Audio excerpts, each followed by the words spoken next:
اللهم صل على سيدنا محمد وعلى آله وصحبه وسلم. اللهم صل على سيدنا محمد وعلى آله وصحبه وسلم. اللهم صل على سيدنا محمد وعلى آله وصحبه وسلم. اللهم صل على سيدنا محمد وعلى آله وصحبه وسلم. مرحبا سید مکی مدنی العربی، دل و جاں باد فدایت عجب خوش لقبی. مرحبا سید مکی مدنی العربی. وہ رات کا وقت تھا اور صحرا پہ چھایا ہوا آسمان ستاروں سے جھلمل جھلمل کر رہا تھا. غیب سے ایک آواز آئی کہ اے ابراہیم، خیمے سے باہر آ اور آسمان کو دیکھ. حضرت ابراہیم خیمے سے باہر آئے اور آسمان کو دیکھا کہ ستاروں سے اس کی گود بھری ہوئی ہے. تب آواز سنائی دی کہ اے ابراہیم، تیری نسل بھی انہی جگمگاتے ستاروں کی مانند پروان چڑھے گی. اور یہ وہ وقت تھا جب حضرت ابراہیم 76 کے پیٹے میں تھے اور ان کی بیوی سارہ 80 کے سن کو پہنچ چکی تھیں اور ابھی تک ان کے کوئی اولاد نہیں ہوئی تھی. حضرت سارہ نے دوسرے نکاح کی اجازت دے دی کہ شاید اسی سے ان کے شوہر کی نسل چل نکلے. اس طرح حضرت ابراہیم نے حضرت ہاجرہ سے دوسرا نکاح کیا. ایک بار حضرت ہاجرہ صحرا میں بھٹکتی پھرتی تھیں اور بے کسی کے عالم میں خدائے تعالیٰ سے فریاد کرتی تھیں. اسی عالم میں کیا دیکھتی ہیں کہ آسمان سے ایک فرشتہ اترا ہے اور کہہ رہا ہے کہ بی بی رو رو کے اپنی جان مت کھو، تیرے خدا نے تیری سن لی، تیری کوکھ ہری ہوگی، تیری کوکھ ہری ہوگی، اور تیری اولاد اتنا پھلے پھولے گی کہ اس کی گنتی نہیں ہو سکے گی. اور دیکھ، تو جلدی ایک بیٹا جنے گی، اس کا نام اسماعیل رکھیو. حضرت ہاجرہ خوش خوش گھر واپس آئیں اور شوہر کو بشارت کا احوال سنایا. بشارت پوری ہوئی، حضرت ہاجرہ کے بیٹا پیدا ہوا. حضرت ابراہیم نے اس کا نام اسماعیل رکھا. کچھ عرصے بعد حکم ہوا کہ حضرت ہاجرہ اور حضرت اسماعیل کو وطن سے دور بھیج دیا جائے. حضرت ابراہیم نے دکھے دل کے ساتھ اپنی بیوی اور بیٹے کو غربت کے سفر پر رخصت کیا. حضرت ہاجرہ بچے کو لے کر نکل کھڑی ہوئیں. سمجھ میں نہ آتا تھا کہ کہاں جائیں. جدھر منہ اٹھا ادھر چل پڑیں اور دور کی راہوں پر نکل گئیں. ہرج مرج کھینچتی، رنج سفر اٹھاتی وہ عرب کی ایک بنجر وادی میں جا نکلی. یہ وادی بکہ تھی جو کنعان سے اتنی دور تھی کہ اونٹ پر سوار ہو کر چلو تو 40 دن میں وہاں پہنچ سکتے تھے. حضرت ہاجرہ حیران و پریشان تھی کہ وہ کہاں آ نکلی. بچہ پیاس سے تڑپنے لگا. دور دور تک پانی کا نام و نشان نہیں تھا. ماں کو اندیشہ ہوا کہ پانی نہ ملا تو اس کا لال تڑپ تڑپ کر مر جائے گا.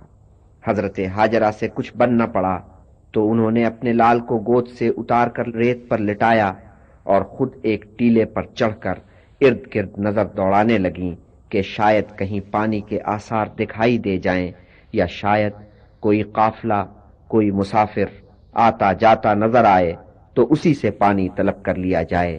مگر وہاں دور دور تک نہ آدم دکھائی دیتا تھا، نہ پانی کے اثر آثار نظر آتے تھے.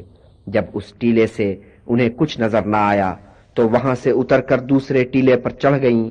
وہاں سے بھی انہیں کوئی دکھائی نہ دیا. حضرت ہاجرہ سخت پریشان ہوئیں. ان دو مقامات کے درمیان وہ بدحواسی کے عالم میں 7 مرتبہ ادھر سے ادھر اور ادھر سے ادھر بھاگ کر گئیں. جب بھاگ دوڑ سے کچھ حاصل نہ ہوا تو تھک کر بیٹھ گئیں. اس کے بعد کیا ہوا؟ پرانے عہد نامے کی کتاب پیدائش میں اس کا ذکر یوں ہوا ہے: تب خدا نے اس لڑکے کی آواز سنی اور خدا کے فرشتے نے آسمان سے ہاجرہ کو پکارا اور اس سے کہا کہ اے ہاجرہ، تجھ کو کیا ہوا؟ مت ڈر، کہ اس لڑکے کی آواز جہاں وہ پڑا ہے خدا نے سنی، اٹھ اور لڑکے کو اٹھا اور اپنے ہاتھ سے سنبھال کہ میں اس کو ایک بڑی قوم بناؤں گا۔ پھر خدا نے اس کی آنکھیں کھولیں اور اس نے پانی کا ایک کنواں دیکھا۔ اصل میں یہ ایک چشمہ تھا۔ حضرت اسماعیل کی ایڑی جس جگہ ریت کو رگڑ رہی تھی عین اسی جگہ چشمہ ابلا۔ اس چشمے کی برکت سے یہ مقام قافلوں کے پڑاؤ کی جگہ بن گیا اور اس چشمے کا نام زمزم ٹھہرا۔ پھر یوں ہوا کہ حضرت ابراہیم کو بیٹے اور بیوی کی یاد آئی۔ حضرت سارہ کی گود بھی ہری ہو چکی تھی، ان کی گود میں اسحاق نام کا بیٹا کھیلتا تھا۔ ان سے رخصت ہو حضرت ابراہیم ہاجرہ اور اسماعیل کی تلاش میں نکلے۔ چلتے چلتے آخر منزل مقصود پر پہنچے اور اس کے بعد کا احوال قرآن میں یوں بیان کیا گیا ہے کہ خدا تعالی نے ابراہیم کو چشمہ زمزم کے قریب وہ مقام دکھایا جہاں اسے اپنے بیٹے کے ساتھ مل کر امن و امان کا ایک گھر تعمیر کرنا تھا۔ بتایا گیا کہ یہ گھر کس طرح تعمیر کیا جائے گا اور اس کا کیا نام رکھا جائے گا۔ نام کعبہ تجویز کیا گیا۔ کعبہ جب تعمیر ہو رہا تھا تو ایک فرشتہ ابو قبیس کی پہاڑی پر پہنچا اور وہاں سے وہ آسمانی پتھر اٹھایا کہ اس دن سے جس دن سے وہ زمین پر اترا تھا محفوظ چلا آتا تھا۔ یہ پتھر جنت سے زمین پر آیا تھا اور جنت سے اترتے وقت وہ دودھ سے زیادہ سفید تھا، لیکن آدم کے بیٹوں کے گناہوں کے اثر سے وہ سفید سے سیاہ ہو گیا۔ جب یہ مقدس گھر تعمیر ہوا تو خدا کی طرف سے حکم آیا کہ اسے مقام حج قرار دیا جائے، حج کے آداب طے کیے جائیں، جو یہاں حج کرنے آئیں انہیں آداب سے آگاہ کیا جائے۔ یوں وادی بکہ کا یہ مقام حج بن گیا اور بکہ رفتہ رفتہ مکہ بن گیا۔ اور وہ دو ٹیلے جن کے درمیان حضرت ہاجرہ پانی کی تلاش میں 7 مرتبہ دوڑیں صفا اور مروہ کہلائے، اور حضرت ابراہیم نے حاجیوں کے لیے یہ لازم قرار دیا کہ وہ 7 مرتبہ صفا اور مروہ کے درمیان دوڑیں۔ یوں کعبہ مقام حج بن گیا۔ سال میں 1 مرتبہ حج ہوتا۔ حج کرنے والے عرب کے کونے کونے سے یہاں پہنچتے اور فرائض حج بجا لاتے۔ اسماعیل کی اولاد اب مکہ تک محدود نہیں تھی، وہ اتنی پھلی پھولی کہ یہ وادی اس کے لیے چھوٹی پڑ گئی۔ اسماعیل کی آل اولاد مکہ سے نکلی اور دور دور تک جا کر انہوں نے چھاونی چھائی، مگر جو بھی مکہ سے نکلا وہ تبرک کے طور پر چند پتھر یہاں سے لیتا گیا۔ رفتہ رفتہ ہمسائے میں بسنے والے بت پرست قبیلوں کے اثر سے ان پتھروں میں بت بھی شامل ہو گئے، سو جب یہ لوگ حج کرنے آتے تو بت بھی ساتھ لاتے۔ یوں توحید کا تصور دھندلاتا گیا اور کعبہ میں بتوں کا عمل دخل ہوتا گیا۔ لوگوں کی آنکھوں پر پردے پڑتے چلے گئے، ایسے پردے پڑ گئے کہ سامنے کی چیزیں بھی ان کی نظروں سے اوجھل ہو گئیں، اور تو اور زمزم کا چشمہ بھی ان کی آنکھوں سے اوجھل ہو گیا۔ اس کا ذمہ دار بنی جرہم کو سمجھنا چاہیے۔ بنی جرہم یمن سے آ کر یہاں آباد ہوئے تھے اور آل اسماعیل نے انہیں اس بات پر برداشت کیا کہ حضرت اسماعیل کی دوسری بیوی اس قبیلے سے تھیں، لیکن بنی جرہم نے اتنی زیادتیاں کیں کہ لوگوں کا پیمانہ صبر لبریز ہو گیا اور انہوں نے انہیں مار کر نکال باہر کیا۔ بنی جرہم نے جاتے جاتے یہ حرکت کی کہ زمزم کا چشمہ مسدود کر دیا۔ کچھ تو انتقام کا جذبہ کام کر رہا تھا اور کچھ یہ بات بھی تھی کہ کعبہ سے جو انہوں نے قیمتی اشیاء سمیٹی تھیں وہ انہوں نے یہاں دفن کر دی تھیں۔ انہیں امید تھی کہ وہ ایک دن یہاں واپس آئیں گے اور زمزم اور اس کے خزانے کو استعمال میں لائیں گے۔ بنو جرہم کی جگہ بنی خزاعہ نے سنبھالی۔ اب اس قبیلے نے مکہ کی قیادت سنبھالی۔ اس قبیلے کے لوگ عرب تھے اور حضرت اسماعیل کی اولاد میں سے تھے، مگر نقل وطن کر کے یمن چلے گئے تھے۔ وہاں سے وہ واپس آئے اور بنی جرہم کو پسپا کر مکہ پر چھا گئے، مگر بنی خزاعہ بھی غافل لوگ ثابت ہوئے۔ انہوں نے زمزم کا سراغ لگانے کی کوشش نہ کی۔ جو دوسرے چشمے یہاں نکل آئے تھے اور جو کنویں کھودے گئے تھے انہیں اس قبیلے نے کافی سمجھا اور چشمے کو نعمت خداوندی کا جو مقام رکھتا تھا اسے انہوں نے فراموش کر دیا۔ اس قبیلے نے ایک جرم اور کیا۔ ان کا ایک سردار شام کے سفر پر گیا تو وہاں سے تحفے کے طور پر ایک بت لے کر آیا جس کا نام حبل تھا۔ اس نے یہ بت کعبہ میں لا کر سجا دیا اور اہل مکہ کے لیے یہ بت سب سے بڑے بت کا مرتبہ اختیار کر گیا۔ تاریخ نے اپنے آپ کو دہرایا، بنو خزاعہ کے ساتھ وہی ہوا جو انہوں نے بنو جرہم کے ساتھ کیا تھا۔ ہوا یوں کہ حضرت ابراہیم کی اولاد میں ایک بہت طاقتور عرب قبیلہ وہ تھا جو قریش کہلاتا تھا۔ قبیلہ قریش کے ایک فرزند نے خزاعی قبیلے کے سردار کی بیٹی سے شادی کی، اور بنو خزاعہ نے اسے اتنا عزیز جانا کہ بیٹوں پر بھی اس کو ترجیح دی۔ سو سردار کے مرنے کے بعد قصی مکہ کی سرداری اور کعبہ کے متولی بننے کا مدعی ہوا۔ اس پر بنو خزاعہ کے ساتھ اس کا مارکا پڑا اور جیت قصی کی ہوئی۔ قصی نے مکہ کا سردار اور کعبہ کا متولی بننے کے بعد کچھ انقلابی اقدامات کیے۔ اس نے اپنے قبیلے کے بہت سے افراد کو بلایا اور کعبہ کے قریب انہیں بسنے کی سہولتیں مہیا کیں، اور اب تک تو کعبہ کے متولی اپنے گھر نہیں بناتے تھے کہ کعبہ کے قریب مکانوں کی تعمیر کعبہ کی بے حرمتی تصور ہوتی تھی۔ سو وہ کعبہ کے آس پاس خیمے ڈال کر گزر بسر کرتے تھے، مگر قصی نے اس تصور کو رد کر دیا۔ سب سے پہلے اس نے خود اپنا مکان بنایا جس کا نام دار الندوہ رکھا گیا۔ اس کی ہدایت پر دوسرے اہل قریش نے بھی کعبہ کے آس پاس اپنے اپنے مکان تعمیر کر لیے۔ قصی کے 4 بیٹے تھے، ان میں عبد مناف سب سے زیادہ لائق سمجھا گیا، مگر قصی نے اپنے اس لائق فائق بیٹے کو نظر انداز کر کے اپنے سب سے بڑے بیٹے عبد الدار کو سر چڑھایا۔ اس نالائق بیٹے سے باپ نے اپنے آخری وقت میں کہا کہ لوگ میرے دوسرے بیٹوں کو سر چڑھاتے ہیں، مگر میں تجھے عزت بخشوں گا۔ کعبہ میں تیری اجازت کے بغیر کوئی داخل نہیں ہو سکے گا، حاجیوں کو تو پانی پلائے گا، کھانا تو کھلائے گا، تیرے بغیر یہاں پتہ نہیں ہلے گا۔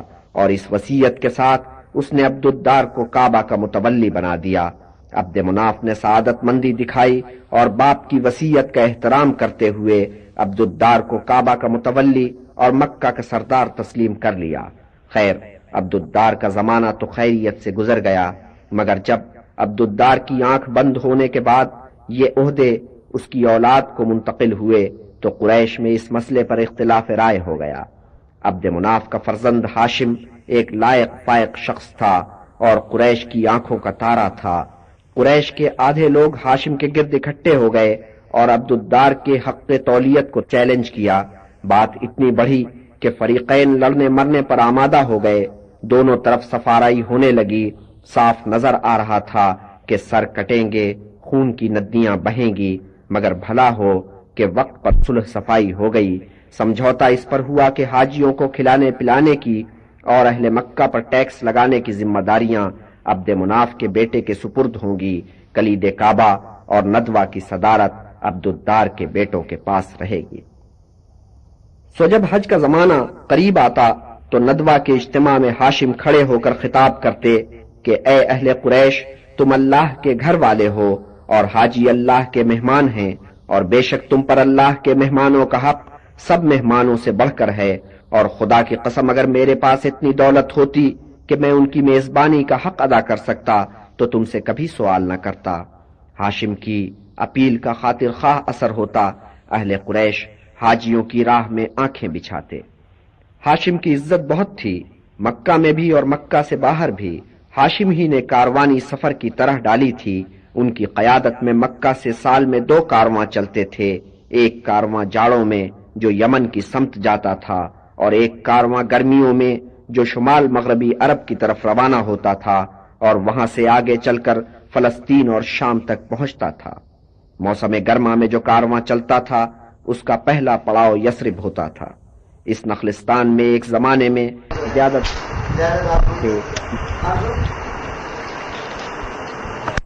قبیلے کے ہاتھوں میں تھا، ویسے یہودی اب بھی یہاں شادی۔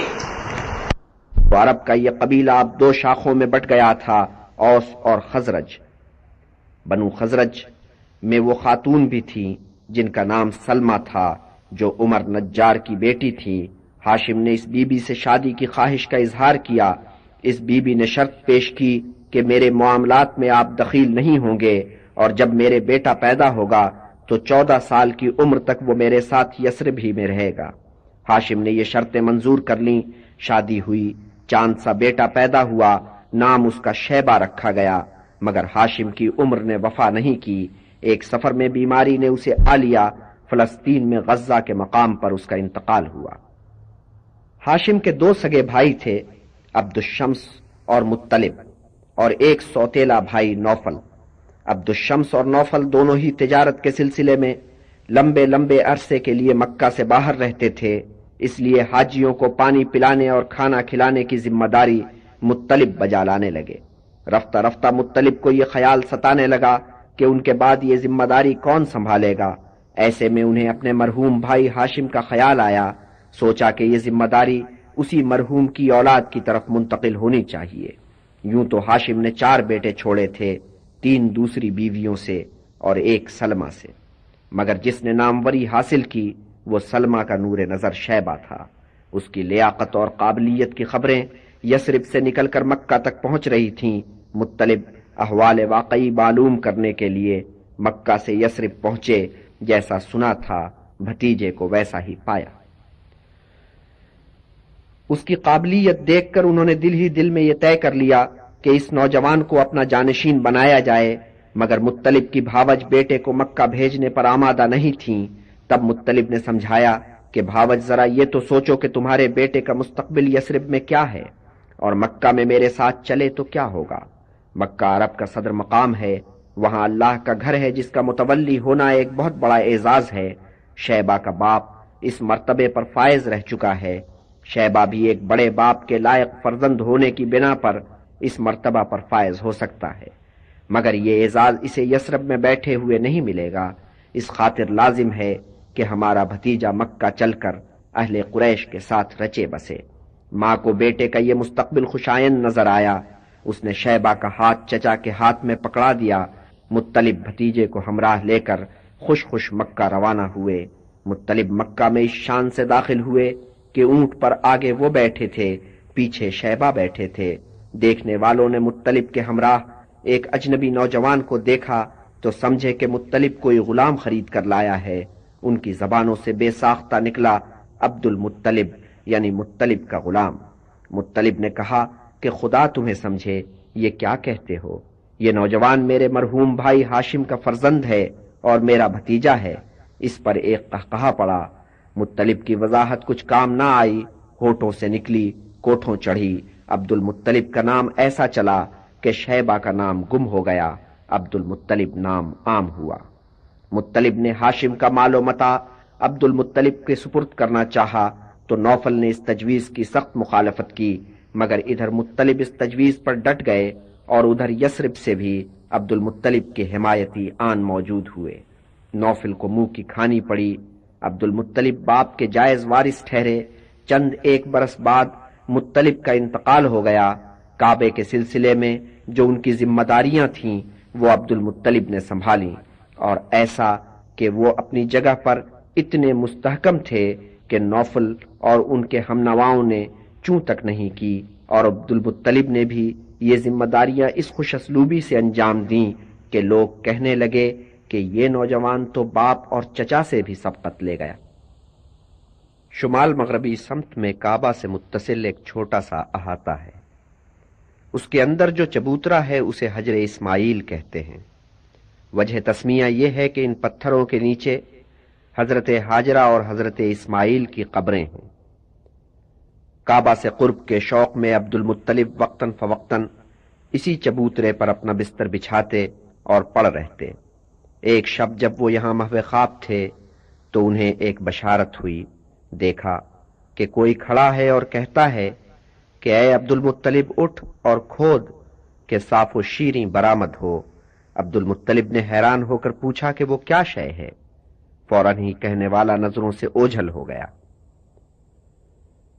دوسری شب وہ شکل جو پوری طرح نظر نہیں آتی تھی پھر نمودار ہوئی، اور دیکھا کہ کوئی کہہ رہا ہے اے عبد المطلب اٹھ اور کھود اور فیضیاب ہو۔ عبد المطلب پھر حیران ہو کر پوچھتے ہیں کہ وہ کیا شے ہے؟ شکل پھر نظروں سے اوجھل ہو جاتی ہے۔ تیسری شب وہ شکل پھر نمودار ہوتی ہے، پھر ہدایت کرتی ہے اے عبد المطلب اٹھ اور کھود کر خزانہ نکال۔ عبد المطلب حیران ہے کہ یہ کیا حکم ہے۔ شکل غائب ہو جاتی ہے، مگر چوتھی شب ہدایت وضاحت کے ساتھ کی جاتی ہے، اے عبد المطلب اٹھ اور کھدائی کر کے زمزم کو جاری کر۔ عبد المطلب سوال کرتے ہیں زمزم کیا ہے؟ جواب ملتا ہے اے عبد المطلب کھدائی کر تو مایوس نہیں پھرے گا، وہ تیرے جد اعلیٰ کا ورثہ ہے کہ تجھ تک پہنچا ہے، وہ کبھی خشک نہیں ہوگا، سب حجاج کو سیراب کرے گا۔ پھر کہنے والے نے کہا کہ اے عبد المطلب اس مقام کا کھوج لگا جہاں خون ہے اور گوبر ہے اور چیونٹیوں کا گھر ہے اور کوے ہیں، اور اے عبد المطلب اپنے رب سے دعا کر کے چشمہ اپنے پاک صاف پانی کے ساتھ سدا بہتا رہے اور حاجیوں کو سیراب کرتا رہے۔ اب نور کا تڑکا تھا، عبد المطلب نے اٹھ کر کعبہ کا طواف کیا، حجر اسود کو بوسہ دیا اور جس دعا کی انہیں ہدایت کی گئی تھی وہ دعا کی۔ جب وہ دعا کر رہے تھے تو بازوؤں کی پھڑپھڑاہٹ سنائی دی، ایک کوا اترا، پھر دوسرا کوا اڑ کر آیا اور اسی جگہ اترا، اور عبد المطلب نے دیکھا کہ یہ کوے ان دو بت نما پہاڑیوں کی طرف بڑھ رہے ہیں جو عین کعبہ کے سامنے کوئی 100 گز کے فاصلے پر واقع ہیں۔ کووں کو پتا تھا اور عبد المطلب کو بھی کہ یہاں ریت میں ہمیشہ خون موجود رہتا ہے، کہ اہل قریش اپنے جانوروں کی قربانیاں یہیں دیتے ہیں۔ یہاں گوبر بھی ریت میں رلا ملا نظر آ رہا تھا اور پھر چیونٹیوں کا ایک گھر بھی دکھائی دیا۔ تب عبد المطلب اپنے گھر گئے، 2 کدال اٹھائے اور اپنے بیٹے حارث کو ساتھ لیا۔ اس مقام پر واپس آ کر باپ بیٹے نے کدال چلانے شروع کیے۔ کدال کی آواز نے لوگوں کو چونکایا، دیکھتے دیکھتے ایک بھیڑ اکٹھی ہو گئی۔ پہلے لوگ حیران ہوئے کہ باپ بیٹے یہ کیا کر رہے ہیں، پھر انہیں خیال آیا کہ یہ مقام تو قربان گاہ ہے اور یہ 2 پہاڑیاں تو بت ہیں جن کی وہ پرستش کرتے ہیں۔ یہاں کدال چلانا اس مقام کی بے حرمتی ہے، ہر چند کہ وہ عبد المطلب کا بہت احترام کرتے تھے، لیکن ان سے رہا نہ گیا، انہوں نے بڑھ کر احتجاج کیا اور کہا کہ ہم یہ بے حرمتی نہیں ہونے دیں گے۔ مگر عبد المطلب کا عزم راسخ تھا، انہوں نے حارث سے کہا کہ اے میرے بیٹے، مجھے یہ فریضہ بہرحال سر انجام دینا ہے، سو میں کدال چلاتا ہوں اور تو نگاہ رکھ کہ کوئی مائی کا لال میرے قریب نہ آئے۔ یہ سخت کشیدگی کی گھڑیاں تھیں، کتنے لوگ مرنے مارنے پر تلے ہوئے تھے، ادھر باپ بیٹے ڈٹے ہوئے تھے۔ خیر ان میں ایسے لوگ بھی تھے جو ان بتوں کی حرمت کے سرے سے قائل ہی نہیں تھے، ان کا خیال تھا کہ یہ بنو جرہم سے تھے، ایک عورت ایک مرد، انہوں نے کعبہ کی بے حرمتی کی تھی جس کی وجہ سے ان پر یہ عذاب نازل ہوا اور وہ پتھر کے بن گئے۔ تو یوں لوگوں میں اختلاف پیدا ہو گیا۔ ادھر عبد المطلب لوگوں کے رد عمل سے بے نیاز کدال چلائے جا رہے تھے، اچانک کدال ایک پتھر سے ٹکرایا اور پانی ابل پڑا۔ عبد المطلب نے جوش مسرت میں نعرہ بلند کیا اور رب کا شکر ادا کیا۔ لوگ جو منتشر ہونے لگے تھے پھر اکٹھے ہو گئے، وہ حیران ہو کر دیکھ رہے تھے کہ جہاں آج تک خاک اڑتی تھی وہاں اب ایک چشمہ ابل رہا ہے۔ مزید کھدائی پر وہ خزانہ برآمد ہوا جو بنو جرہم یہاں گاڑ داغ گئے تھے، اس پر ایک قضیہ کھڑا ہو گیا، سب اس میں حصہ بٹانے پر تلے ہوئے تھے۔ آخر بات اس پر آ کے ٹھہری کہ قرآن اندازی کر لی جائے۔ اس زمانے میں اختلافی مسائل کو طے کرنے کا جانا مانا طریقہ یہی تھا، اور قرآن اندازی کا اسلوب یہ تھا کہ کعبہ کے اندر حبل کے روبرو کھڑے ہو کر تیر چلایا جاتا۔ یہاں تیر اس طریقے سے چلائے گئے کہ خزانے کی ہر شے کا نام لکھ کر دیوار پر لگا دیا گیا، اس پر 3 تیر چلائے گئے، ایک تیر عبد المطلب کے نام کا، ایک تیر کعبہ کے نام کا، ایک تیر اہل قریش کے نام کا۔ جس نام کا تیر نشانے پر جا لگا وہ شے اس کے حصے میں چلی گئی۔ یوں اس خزانے کی کچھ اشیاء عبد المطلب کے حصے میں آئیں، کچھ قریش کے بیچ تقسیم ہوئیں، کچھ کعبہ کی ملکیت قرار پائی۔ باقی چشمہ زمزم پر بنو ہاشم کا اختیار تسلیم کر لیا گیا، پانی پلانے کے فرائض تو بنو ہاشم ہی کے سپرد تھے۔ زمزم کے معاملے میں عبد المطلب سرخرو ہوئے، مگر اسی واقعے نے ان کے ہاں ایک احساس محرومی بھی پیدا کیا۔ انہیں پہلی مرتبہ احساس ہوا کہ اولاد کے معاملے میں تو وہ بہت غریب ہیں، لے دے کے ایک بیٹا ہے، ان کے چچازاد بھائی امیہ کے کتنے بیٹے تھے، ان کے بھی اتنے ہی بیٹے ہوتے تو کسی کی مجال تھی کہ زمزم کی کھدائی پر انہیں ٹوکتا۔ انہوں نے دعا کی کہ اے میرے رب، اگر میرے 10 بیٹے ہوں اور 10